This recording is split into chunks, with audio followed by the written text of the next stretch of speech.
Welcome to the Relationship Recovery Podcast, hosted by Jessica Knight, a certified life coach who specializes in narcissistic and emotional abuse. This podcast is intended to help you identify manipulative and abusive behavior, set boundaries with yourself and others, and heal the relationship with yourself so you can learn to love in a healthy way. Hello, and thank you so much for being here. Today, Carrie McAvoy joins us again. This time, we go through the different types of personality disordered people that we can come in contact with. So not just a narcissist, but a sociopath, a psychopath, and how disorienting it can be to start to realize that a lot of disordered people are in society all of the time, and we may not notice or pick up on some of the things that are happening. And when we start to describe those things to other people, they don't understand. It's a core point in all of this. We also will touch on how narcissism is becoming a public health issue, something that I hope to be expanding on more broadly in my work and as I talk about this stuff. But the fact that the family court system is backed up, the family court system also doesn't always see the issues for what they are in cases, i.e., when someone's being abused. The issues of workplace abuse, partner abuse, domestic violence, shelters, the list goes on. But it's very clear that as a light has been shed on narcissism and on personality disorders in the last few years, we're also seeing an uptick in people talking about a lot of the levels of abuse that they are undergoing. And I really think that this episode is going to help you begin to unpack what that looks like in your life, what to start to look out for. And Kerry shares part of her journey and what she started to notice as she was healing. This is a really important episode. Kerry is a really great resource. I highly recommend following her on Instagram. Her handle is in the show notes, as well as on YouTube and on TikTok. She posts videos almost every day. She goes live twice a week. She runs a community. She is a great, great resource for understanding the ins and outs of personality disorder and how we would receive it as the victim. I know this episode's really going to help. As always, you can find me at emotionalabusecoach.com, at emotionalabusecoach on Instagram. And if you're looking to begin to understand and dissect emotional abuse, you would go to my website, emotionalabusecoach.com, and click on courses, because I have a course that will begin to break down the patterns and help you see what's going on.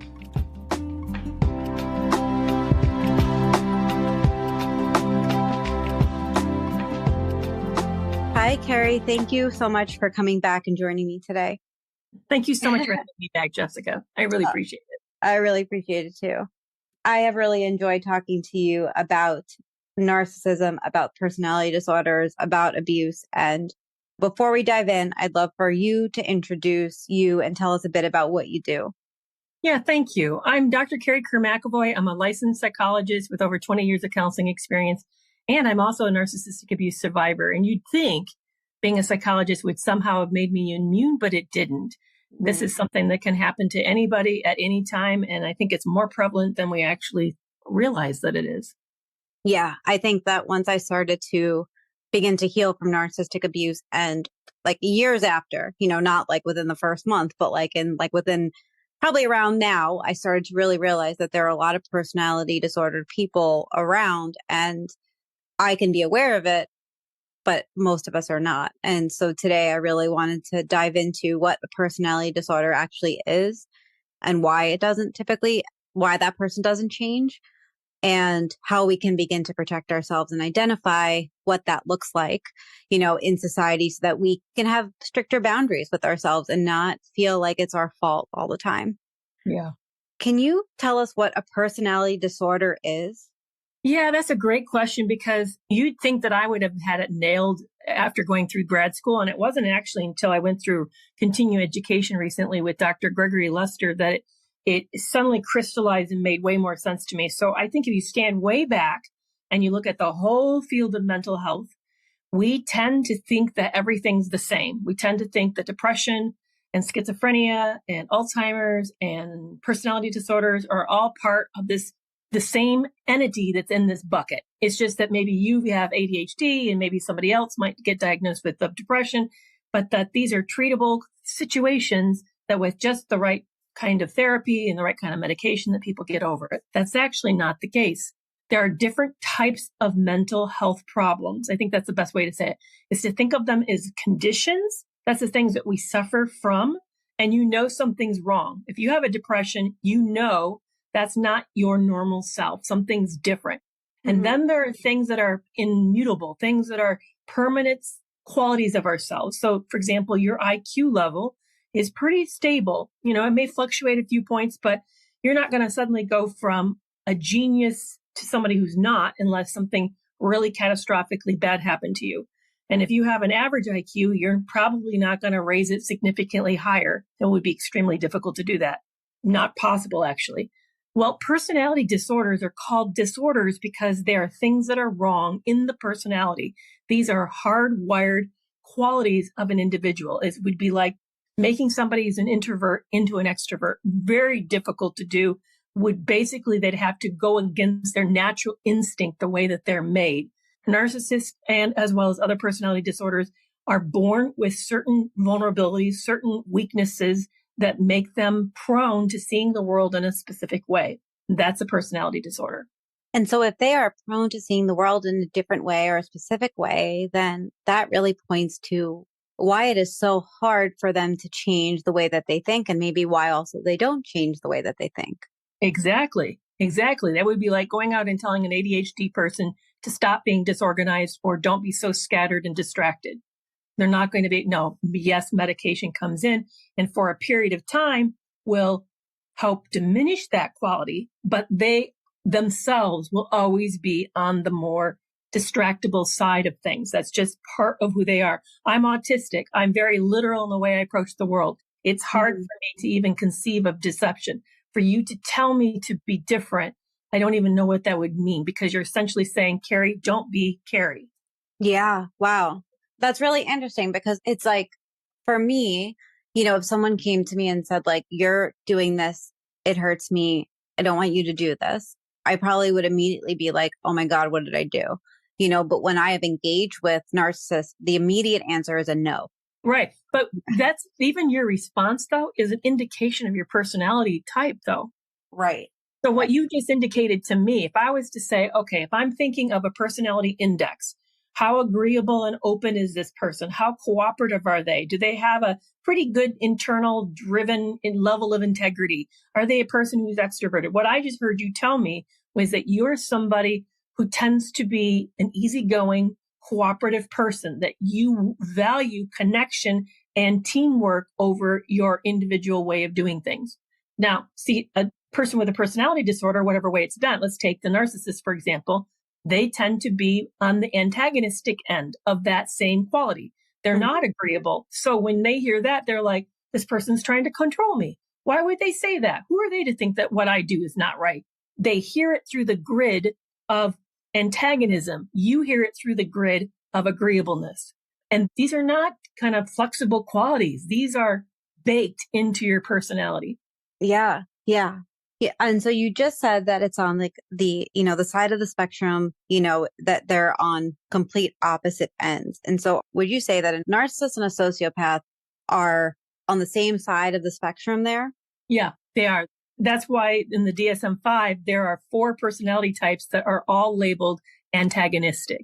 Okay. The antagonistic group is borderline personality disorder, narcissistic personality disorder, antisocial personality disorder, and histrionic personality disorder. They are bent from that antagonistic angle, opposite of those who would be seen as more cooperative and agreeable. Right. Okay. So what would you say are the differences or the core differences in a narcissist and a sociopath in the way that they engage with people? Yeah, they're very close to each other, and it's rare to meet an antisocial personality disorder that doesn't have some narcissistic traits. They often kind of co-occur. So when that's the confusing part that's hard. you think you've met the narcissist, but you don't realize they also have psychopathic or sociopathic tendencies. So that's the confusion. But I think the big difference between these two is their law breaking, the fact that they feel rules don't apply to them and they're ruthless or callous in the way they approach the world. To me, that would be the big way to identify the two. So if you get somebody who's increasingly callous, increasingly ruthless about what they're doing, increasingly willing to go beyond maybe what we would see as social mores or what's appropriate, you probably are not just dealing with a narcissist. You're dealing with someone who's more on the psychopathic end as well. Mm-hmm. Now, there are pure just psychopaths and sociopaths without narcissistic traits, but they're not as common. The psychopath without that would be just somebody who walks completely through their own drum, thinks that all rules are ridiculous and is going to do exactly the way they want to do things, the way that they want to do them. You won't see the same kind of jealous concern about other people. They just head in their own direction and ignore everybody. They're almost cold. They feel They feel very robotic when you meet them. Yeah.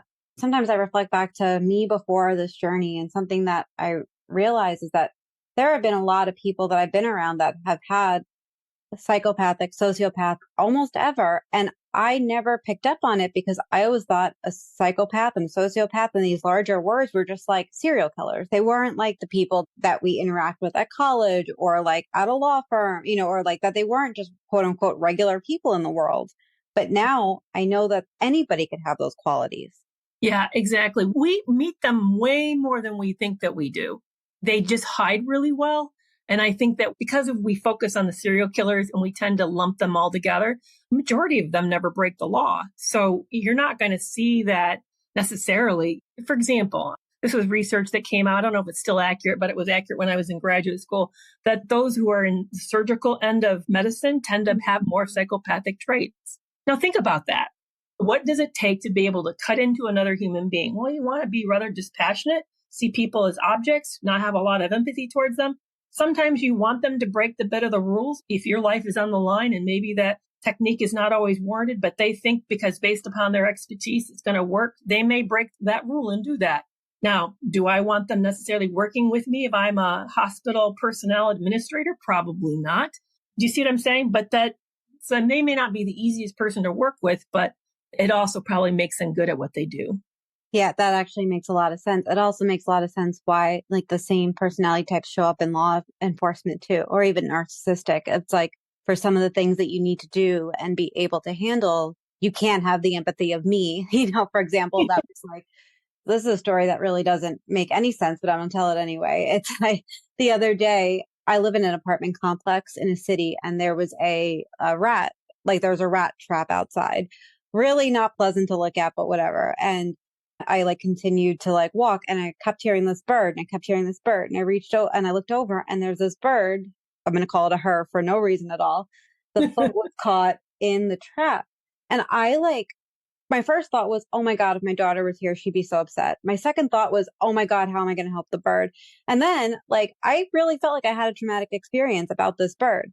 But I was able to release the foot from the trap, and the bird was not in good shape, and there really wasn't anything else I could do other than, I guess, give it a good ending in some way. But it really did affect me. And I think all day that day, I just was sort of trying to tell myself it wasn't a big deal when it was really that was really sad. The bird was suffering. I watched the bird suffer. I couldn't the bird kept running away from me with this little trap.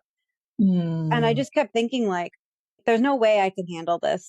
If this was if I was a doctor, or something like that, there are some things I just can't do. And sometimes I think all this healing has made me a lot colder in some ways in the world. But then there's moments like that remind me, no, this is actually who you really are. These situations and these people have made you more on guard, but not colder internally. I appreciate what you said at the beginning of a lot of these things are just sort of who you are at your core. Right. And that's a really good point that you're making. I know that I would love to follow up on that. I have so many survivors tell me that they struggle with who they're becoming or who they've become. And they feel like that has converted them or changed them or made them colder. But I think there's a way to reframe that, to think of it differently. you are essentially the way that you always have been. But what is changed as you've learned that the world is not as safe as you once presumed that it was, that you had made you make the same error that the narcissist makes. Mm-hmm. Narcissists make the assumption that everybody's operating on the same rules, same frame that they are, which is it's competitive and everybody's out for themselves. Well, those who are not make the same error. We assume that the world is a great place. Everybody's a team member and wants to get along with everybody. And then we find out that that's not true. So what I'm hearing you say, and I think this is a really good point for your listeners, but for all of us who are healing, is to know that as we become more careful about who we trust, we're not colder, we're just being wiser.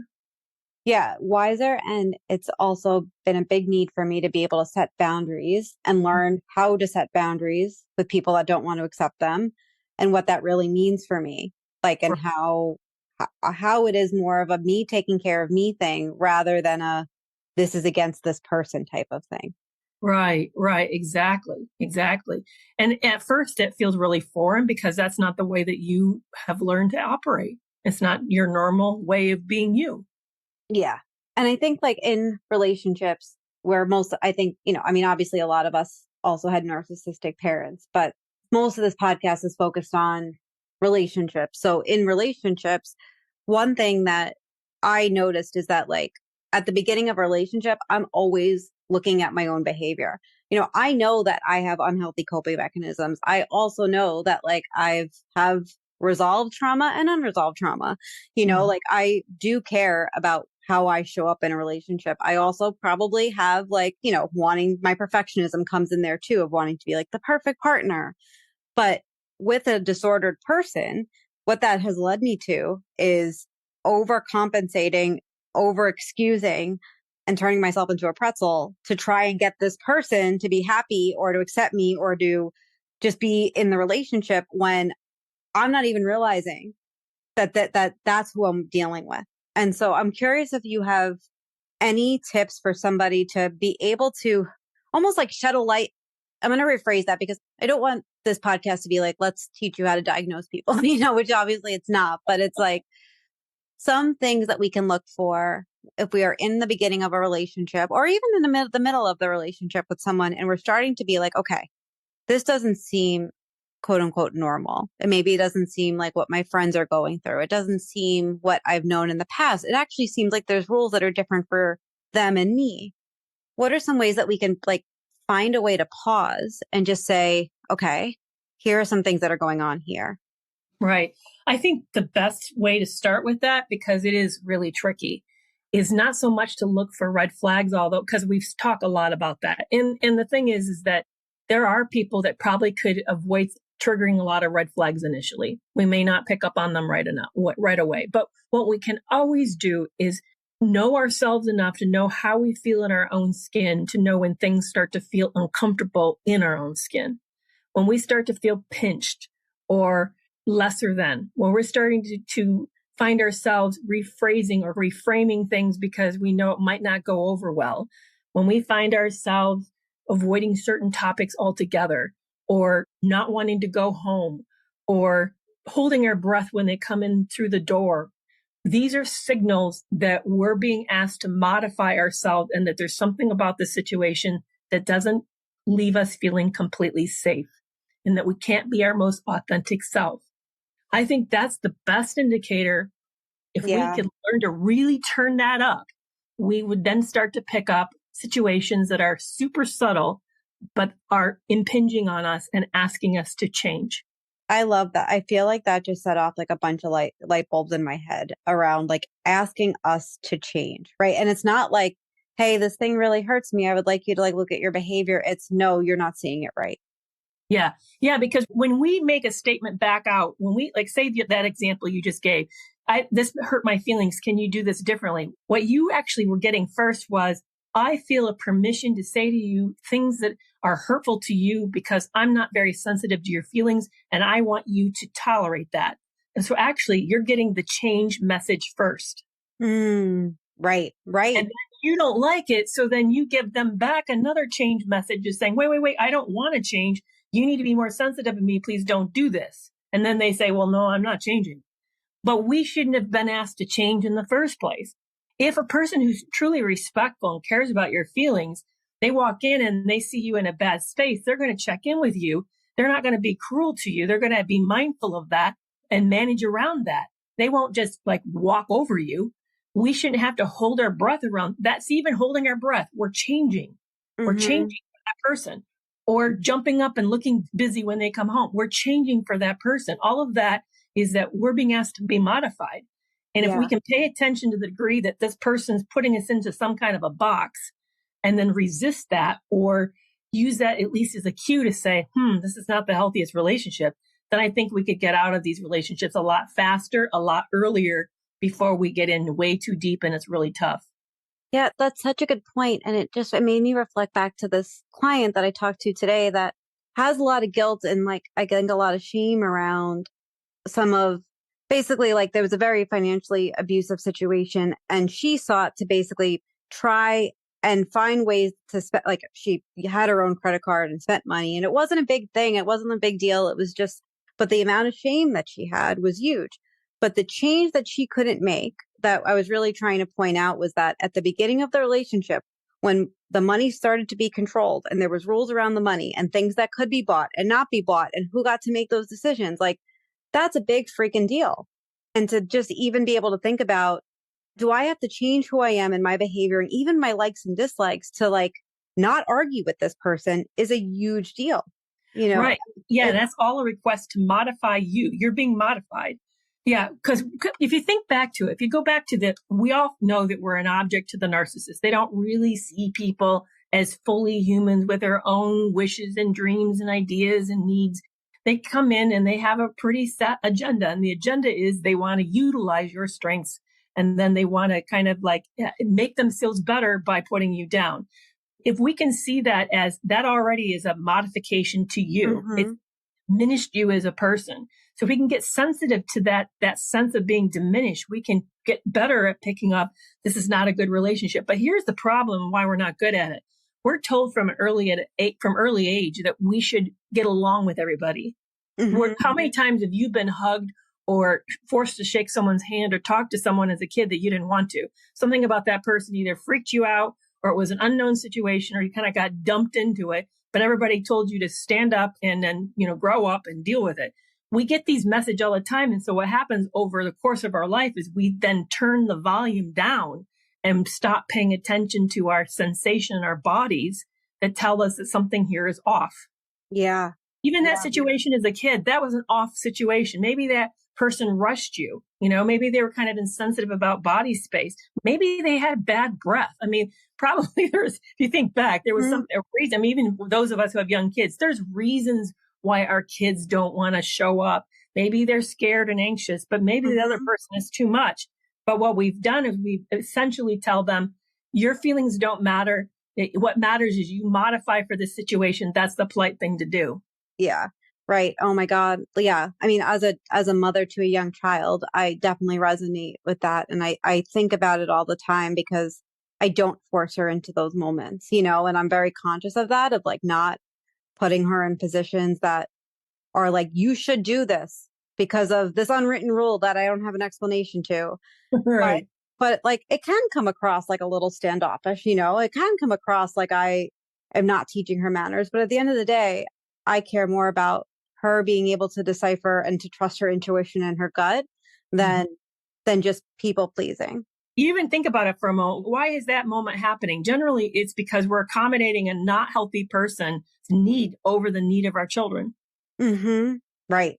Every situation I can think of, if I recall me raising my kids, and I generally tried not to do this, but I was usually accommodating toxic behavior. Yeah. And I shouldn't have. And then to have that person fuss or other people like, well, they need to, no, nobody needs to show up for that. I think that's our whole cultural problem, is that we have been acclimated to toxic behavior, to think that it's normal, to the point that we'll then pile on victims for having any kind of reaction. Victims are wrong because they miss the red flags. Victims are wrong because they stay too long. Victims are wrong because they leave. What we're not talking about is, why are there people who think it's okay to prey on other people? Yeah. Well, and also it's helping people understand and have a place for them to be able to like talk about these things and figure out what's even healthy for them. Because if they grew up in a home where they were told that, you have to be kind to everybody or like give everybody a chance, or whatever the messaging was, it's not allowing us to really have that internal compass of who do I feel safe around? What does feeling safe actually mean? Right. Like, how do I listen to myself? It's almost like that. Yeah. I mean, I definitely didn't have that when I was a kid. I didn't have like someone that like really thought about and cared about my inner wisdom. And I think that it took me until in my 30s to be able to really listen to myself. But even then, I know that I felt like I was being mean by taking care of myself. Yeah, So, me too. I mean, yeah. that if people want to know why I stayed so long, which is ironic because you and I were talking before we got onto the taping, is that I was being accused that I stayed 2 years too long in that relationship because of great sex. What? I think that's a weird way to sort of order the world. But I'll tell you why the reason I stayed too long. There are two main reasons. One was the financial ramifications were too grave, and I was enraged around it and felt it was so unfair that I refused to walk out and let that person have that kind of advantage and rob me of my children. And it was our legacy. He was going to rob us of our legacy. That was number one. But the second one is that I didn't like to hurt people's feelings. And for me to walk out and say, I don't like this, felt really selfish, felt very difficult. It wasn't because I had a low self-esteem. No, I mean, I had a successful practice. I had already was writing, and that second year was named top writer on Quora. I mean, I knew that I was good at what I did. I did not suffer from low self-esteem. But what I struggled with really not liking to be hurtful or harmful to other people. And for some reason, me standing up for my right, I got in the message, particularly as a woman, to do that was rude. Yeah. And I think that's what, as a culture, we're missing, is that we have socialized women's compliance. And I do know that men get stuck in this too. So I'm not trying to ignore that it does happen to men. I know that, but it's even worse for women because from a little age, you're like, keep your legs together and walk like a lady and don't, chew with your mouth open and don't run. I mean, we hear all these messages about how you're supposed to be, and it includes how you're supposed to show up and not intimidate or upset or threaten or usurp a person's power, particularly men's power in your life. Yeah. Be a lady. Be a lady. Yep. Yeah. Yeah. I remember I love my grandma to pieces, but she definitely said that to me all the time. Like, be a lady, show up and be a lady, be ladylike. And I'd be like, fuck that, Exactly. probably wasn't exactly here. And also why I couldn't stay in narcissistic or sociopathic relationships, because I was like, I always say, like, I spit myself out because I couldn't adhere to the rules that they had for me. Even if I tried, it was impossible for me. Like, I just I would get into fight after fight after fight and like blow things out of proportion and like be like, oh my God, I keep thinking I can stay in this, but I can't, because I guess my intuition, my inner wisdom just would like find ways to spit me out. I could not agree to what they would want me to agree to. I love that. I feel the same, only in a different way. I really don't like to be offensive to other people. It is, and this may be unique to me. I don't know. I haven't heard a lot of people express it, but to know that I am hurting you actually physically hurts me. Right. I feel pain when I see that I'm being unkind to you. I don't like it, so I avoid it. That's super. It's not even about wanting you to be happy or like me. I just don't want to hurt you. And in hurting you includes shaming you or making you uncomfortable or putting you in an awkward position. I don't like that. But here's the thing. Narcissists, they actually are low responding to emotional distress like that. And they're also low on empathy. Not only empathy to others, but empathy to themselves. They're just not very empathic. So that means they're not aware, nor care, nor feel that impact they have on other people. So here I am, hypersensitive, trying not to hurt anybody around me because I don't want to be hurt and I don't want them to hurt. And then you get into this relationship with somebody who actually is the opposite, who just sort of like barrels around, sort of like a bull in a china shop, bashing things over and not really caring. And then on top of it, whenever you complain, say it's your fault that this is happening. So it really puts victims in a bad spot if they're bent like that. Yeah. Yeah. Well, when you had that image, it really made me feel like, I guess I was picturing how many people are in the world right now that don't even know that they're dealing with, somebody who is a narcissist or has narcissistic traits or sociopathic traits.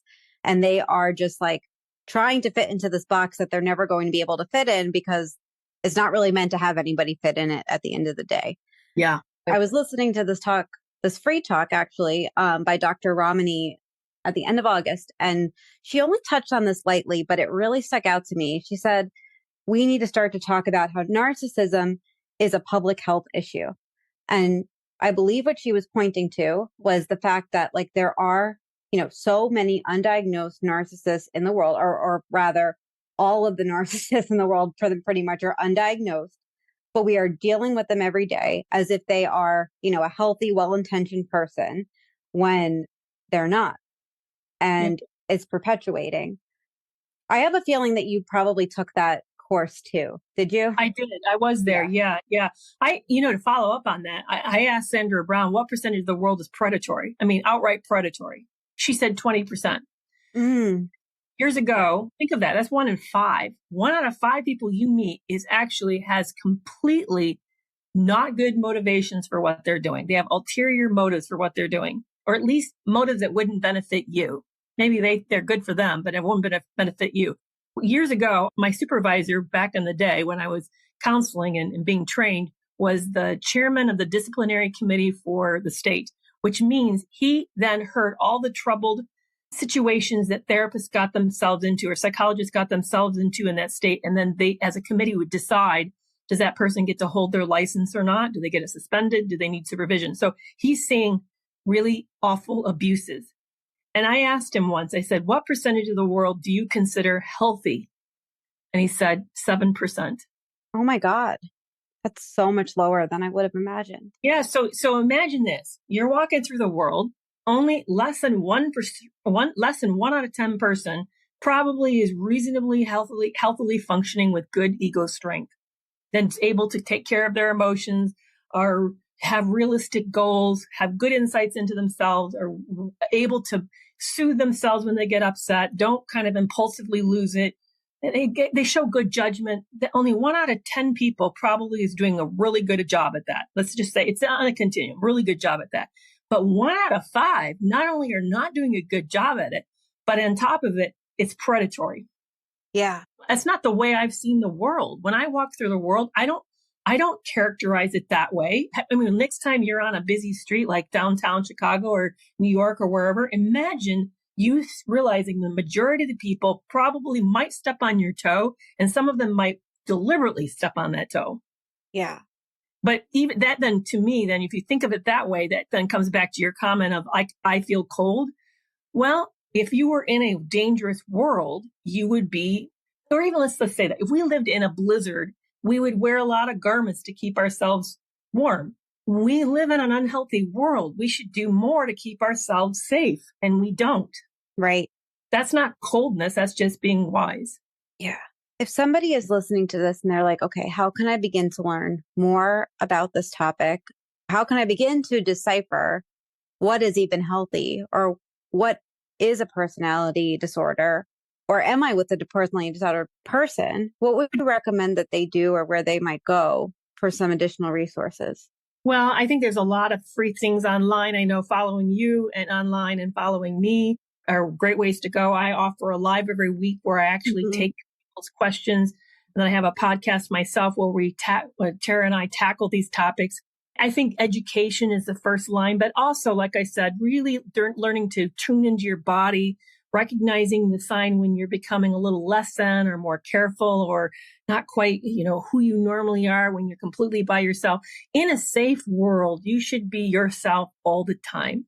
I love that. Yeah. Yeah. And if you're not able to do that, then ask, okay, how am I shifting, and with whom am I shifting, and what am I ignoring about this situation that maybe I need to pay more attention to? I think if we started to be more careful about that, we would have a safer world. We'd have safer people in our world, and we'd probably learn to be more content with ourselves, So I think that's a great way to start, is to learn how to really bring your best self forth and support that, protect that. The same way if you lived in a blizzard, you would not walk out naked. You just wouldn't do that. We need to not walk out unclothed psychologically when we walk out into the world, but also to just keep educating yourself and looking into that. I always think coaching and counseling is a great thing to do. I have an online membership club where people can go to process where they're at in a relationship, why they're having troubles making different decisions, and how to like make sense of it. And I'm also thinking about, I so far haven't really gotten off the fence of going to do this or not, but I've been really debating whether or not to have a group coaching, a live group coaching it's called Predator Detection Masterclass. And it's how to spot and avoid predatory people.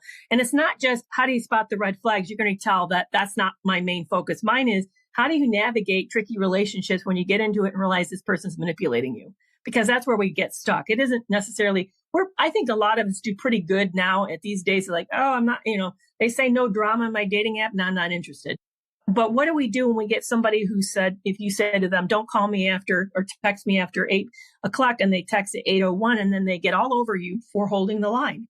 There's where we get in trouble, is those tiny little microcosms of moments of aggression that we don't know what to do. We get trapped, and our own bent, our own niceness makes us then accommodate into a toxic person like, yep, there we go. I got him. I know where I can push him. And then they take that inch and becomes a mile. Yeah. Yeah. Well, a class like that, a master class like that sounds so helpful. And as you know, when I reached out to you with this topic, I had no idea that was in the works or in the possible works, but I think we would really thinking about it. Yeah, I've got it all outlined, but I just need to know there's interest, because I won't put all the effort into building it if there's not the interest. But yeah, I have it outlined, and I'm personally super excited. It's a class I would like to take, but that may not be a good enough reason to do it. But if somebody is listening to this and there is interest, in a course or a master class, just to begin to identify some of these, predatory behaviors, just email me, Jessica at jessicaknightcoaching.com, and I can sort of begin to keep a list for Kerry, and then we can see if we can get this going, or Instagram DM me, which most of you know, at Emotional Abuse Coach. But I think that if there is interest, let us know. And that way we can Kerry can actually put this together. And of course I'll promote it. And I also will take it, because this is definitely something that I guess just like how the healing journey is never really going to end. I also think that learning about the ins and outs of personality disorders, what is healthy, what is not healthy, is a lifelong journey too. I do too. I think I'm always learning. It's always a process. Kerry, thank you so much for joining me. I have loved our conversation, and I'm sure you'll be back again. If you don't mind, can you just share where people can find you and where your what the name of your podcast is and where it's hosted? Sure. Yeah. No, you can find me on most social media platforms at Carrie McAvoy, PhD. So it's just run together, Carrie McAvoy, PhD. My website's the same. And then the podcast is called Breaking Free from Narcissistic Abuse, and we're wherever podcasts are played. So awesome. And I will have all your links in the show notes so that people can easily find you too. Great. Thank you so much for this interview. I really appreciate it. It's always fun talking to you. Thank you so much. I really appreciate it.